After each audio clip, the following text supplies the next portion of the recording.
bulan Oktober. Di bulan ini kita belajar tentang karakter sabar. Dan tema renungan kita hari ini adalah sabar menunggu jawaban. Sebelum kita mulai renungan, mari kita siapkan hati kita siapkan telinga kita siapkan Alkitab kita, dan kita mau menaikkan pujian, ku mau mendengar firman Tuhan. Hati dan telinga disiapkan.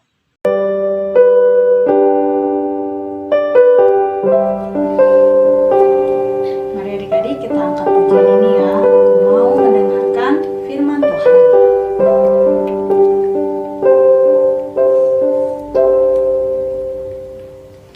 Ku mau mendengar firman Tuhan, hati dan telingaku siapkan. Berbicaralah ya Tuhan, aku siap mendengarkan. Ku mau mendengar firman Tuhan, hati dan telingaku siapkan. Berbicaralah ya Tuhan, aku siap mendengarkan. Berbicaralah ya Tuhan, aku siap mendengarkan. Mari kita berdoa sebelum kita mulai renungan kita pada pagi hari ini. Tuhan Yesus yang baik, kami berterima kasih untuk hari baru yang Kau berikan buat kami. Terima kasih untuk 14 hari di bulan Oktober, Engkau sudah menolong kami, mengajar kami untuk memiliki karakter sabar. Dan hari ini kami mau belajar sabar menunggu jawaban dari Tuhan. Oleh karena itu Tuhan, biarlah Engkau menolong kami untuk mengerti isi hati Tuhan buat setiap kami, walaupun kami masih kecil. Terima kasih Tuhan Yesus yang baik. Kami menyerahkan waktu renungan kami ke dalam tangan-Mu. Dalam Yesus kami berdoa. Amin. Mari kita buka Alkitab kita dari Ibrani 6 ayat 15. Ibrani 6 ayat 15, Miss Maria akan bacakan untuk kita semua. Ibrani 6 ayat 15, demikian firman Tuhan. Abraham menanti dengan sabar, dan dengan demikian ia memperoleh apa yang dijanjikan kepadanya. Ibrani 6 ayat 15. Judul renungan kita hari ini adalah sabar menunggu jawaban. Suatu kali saya terjebak lama di bandara sebuah kota karena pesawatnya delay. Saya tidak tahu pasti apa penyebabnya, tapi harus menunggu tanpa kepastian sampai lebih dari 12 jam. Harusnya berangkat pagi, penumpang baru bisa diberangkatkan menjelang tengah malam. Akibatnya, ada banyak jadwal yang harus saya batalkan. Selama masa menunggu, ada banyak penumpang yang mengekspresikan kekesalannya dengan memarahi petugas. Meski terganggu gara-gara delay, saya memilih untuk bersabar. Karena tentu jauh lebih baik menunda keberangkatan daripada dipaksakan tapi bisa celaka. Membosankan, mengesankan, tentu. Tapi saya tidak mau membiarkannya berlarut-larut. Saya mencoba mengerjakan beberapa hal yang bisa saya lakukan lewat laptop dan handphone sambil menunggu kabar selanjutnya dari pihak maskapai penerbangan. Di luar itu, saya meregangkan kaki dengan berjalan-jalan di sekitar bandara atau duduk santai menyaksikan orang yang lalu lalang. Apakah kita termasuk orang yang bisa bersabar menunggu sesuatu atau seseorang? Bagi kebanyakan orang, menunggu seringkali menjadi masalah tersendiri. Bahkan mungkin jadi masalah besar. Waiting is a big deal for some. Ada begitu banyak orang yang memotong antrian seenaknya tanpa merasa bersalah. Apakah itu di depan kasir, di toko atau supermarket, di depan loket karcis bioskop, di depan toilet umum, di kantor pos, atau kurir pengiriman barang, kita melihat banyaknya orang yang tanpa perasaan berdosa melenggang santai, meski banyak yang sudah antri duluan. Sabar dalam menunggu adalah sesuatu yang tidak instan, melainkan harus dilatih. Sabar harus dilatih dengan sabar. Karena biasanya semakin kita biarkan, semakin tidak sabar pula kita, dan semakin cepat pula kita emosi. Kalau berhadapan dengan situasi dan sesama, kita sering diuji kesabarannya. Bagaimana dengan saat menunggu jawaban dari Tuhan? Seringkali orang tidak sabar dan menganggap Tuhan berlama-lama dalam memberikan pertolongan. Kita sering tanpa merasa bersalah memaksakan Tuhan untuk menjawab sesuai kehendak kita menurut waktunya kita. Waktunya Tuhan haruslah sesuai dengan waktu kita. Dan sedihnya, hal ini kita anggap sebagai hal yang biasa.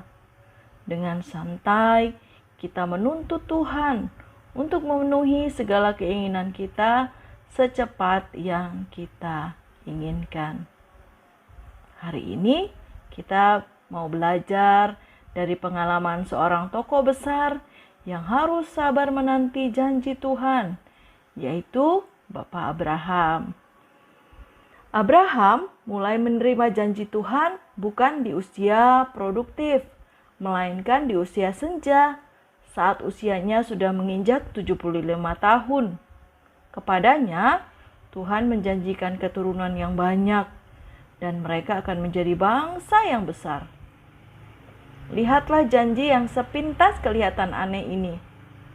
Janji akan banyak keturunan dan jadi bangsa yang besar diberikan kepada seorang kakek berusia 75 tahun yang istrinya juga kurang lebih sama tuanya. Selanjutnya, mari kita lihat kapan janji itu akhirnya benar-benar terjadi. Anak yang dijanjikan Tuhan itu baru hadir ketika Abraham menginjak usianya yang ke-100. Dari 75 ke 100, itu artinya ada rentang waktu 25 tahun dari saat janji diberikan hingga dijawab. Bersungut-sungutkah Abraham? Apakah Abraham marah-marah? Tidak. Apakah Abraham harus kecewa menanti di usia yang sudah sangat tua dan sangat lanjut? Tidak. Kita tahu bagaimana taatnya Abraham lewat imannya. Abraham taat dan tekun dalam menanti. Ia tetap sabar tanpa peduli akan usianya. Secara manusia, tentu itu sudah sangat sulit. Tapi Abraham tahu bahwa janji itu datangnya dari Tuhan. Dan jika itu janji Tuhan, maka itu pasti jadi kenyataan. Anak-anak, bagaimana dengan kita? Adakah doa-doa yang sedang kita panjatkan kepada Tuhan dan sampai hari ini belum dijawab?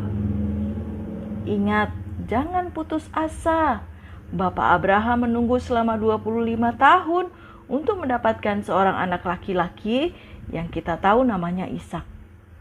Maka percayalah, janji-janji Tuhan buat setiap kita yang kita naikkan dalam doa kita akan dijawab Tuhan tepat pada waktunya.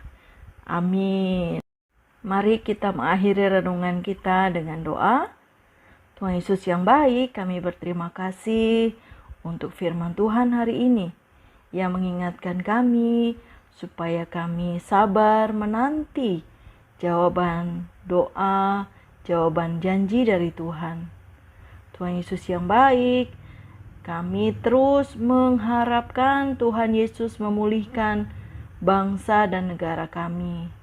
Terima kasih karena sudah banyak penurunan kasus COVID-19 di negara kami. Tuhan Yesus terus berkati tim medis, para dokter, perawat, rumah sakit. Tuhan berikan kerjasama yang baik.